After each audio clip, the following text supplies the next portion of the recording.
Kevin Durant. That story continues to be developing here on SportsCenter. Our NBA insider Shams Charania joining us now live from Indianapolis. And Shams, what's the newest on Kevin Durant on the trade front? Matt, there is real traction over the last 24 hours on Kevin Durant trade scenarios. I'm told the Suns are engaging in significant conversations with multiple teams around the league, but the focus of those conversations have centered around the Houston Rockets, Minnesota Timberwolves, and the Miami Heat, sources told me. And so for the Suns, it's going to be about, do they find a deal with these teams potentially motivated to get something done sooner rather than later, or does this go closer to the June 25th NBA draft? One key factor, though, here, Matt, is he's got 1 year and about $54 million left on his contract. So does a team need to have an extension agreement with him, or is there a team that's just going to roll the dice and see, can we get him in the mix, try to compete for a championship? So you had mentioned three teams that it seems to be centering around. I know the hot and heavy topic was Kevin Durant completing the Knicks roster. Are they on the back end of the teams that are being considered? Matt, I'm told they had engaged in conversation with the Suns over the last week, but the Suns have really focused in on the teams ready and willing to make offers and negotiate, and that's been whittled down. But listen, there are wild card teams, even including this mix here, that potentially could. But again, how much does Kevin Durant, his business partner, Rich Kleiman, how much do they play a role in figuring out exactly where he might re-sign long term? Yeah, this will be one to watch, especially, as you said, NBA draft in a couple of weeks. Does it happen pre then, right around the draft, or post? We'll find out. If Shams knows anything, he'll have it with you here on SportsCenter throughout the day. Shams, thank you. We're joined now by the man who needs no introduction, Stephen A. Smith. And we just mentioned Shai Gilgeous-Alexander and his issues in Game 3. On top of that, the Thunder blow another fourth-quarter lead, and he only got 3 shots up in the final frame. What's at stake for the MVP tonight? Well, listen, the bottom line is, do you want to win the finals or not? Because if you lose tonight's game, you ain't winning this series.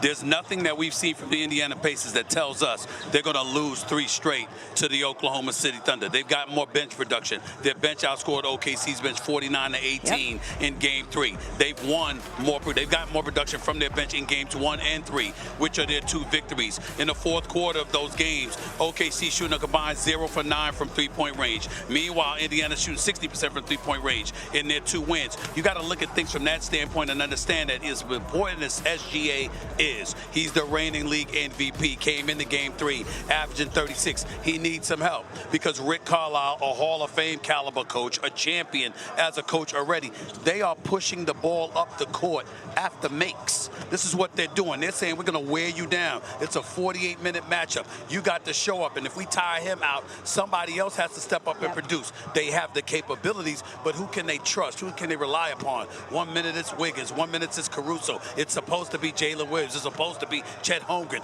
Who the hell is going to do it? We know what SGA can do, but does OKC have anybody else you can trust and rely upon? Indiana is betting that they don't. And so far, it's working in this series to their advantage. You're saying, where's their Benedict Mathurin, right, who came out of nowhere in that game in Game 3 and was incredible. The good news, I suppose, for the Thunder is that they are historic in terms of coming back after a loss, 17-2 on the season, perfect in the postseason. And knowing all that, how important is it then that the Pacers have an opportunity to win tonight? Well, it's everything for them because, listen, they're the underdogs. Coming into this series, everybody looked at OKC and said, this is an elite defensive team. You had guys like Big Perk and others calling it the best defense they've seen in decades. And lo and behold, what is happening to them? The Pacers are scoring more points. They're shooting better from the field. They're shooting better from three-point range than anybody that the Oklahoma City Thunder has faced out west, which is considered to be a significantly tougher conference. So you look at it from that standpoint, again, it comes down to the coaching of Rick Carlisle. Nembhard defending against SGA,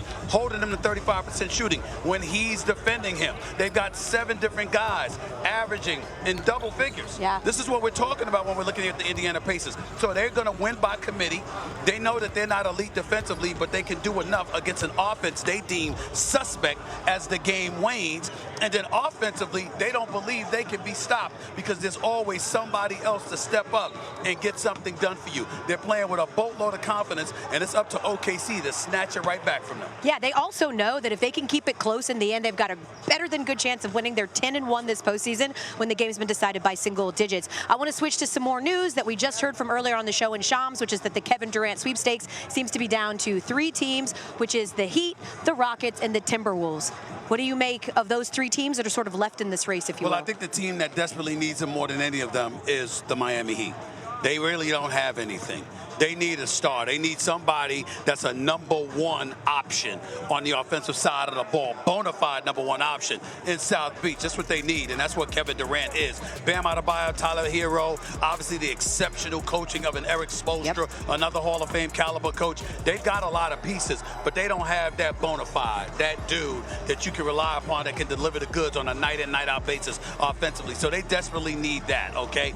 But if you're talking about a team that automatically elevates the championship stature, that's going to be the Minnesota Timberwolves. You give you give Anthony Edwards, Kevin Durant to defer to when he wants to, look the hell out. It's a different dimension coming your way with those two on the basketball court together. You got to keep some of the pieces that you have. Okay, you can't keep everything because you're going to have to give up something to get Kevin Durant.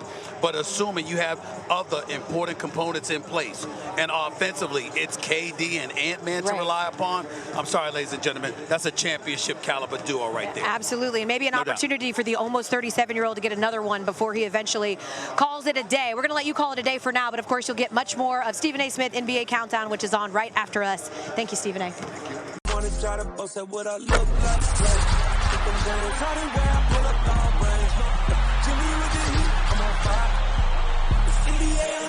NBA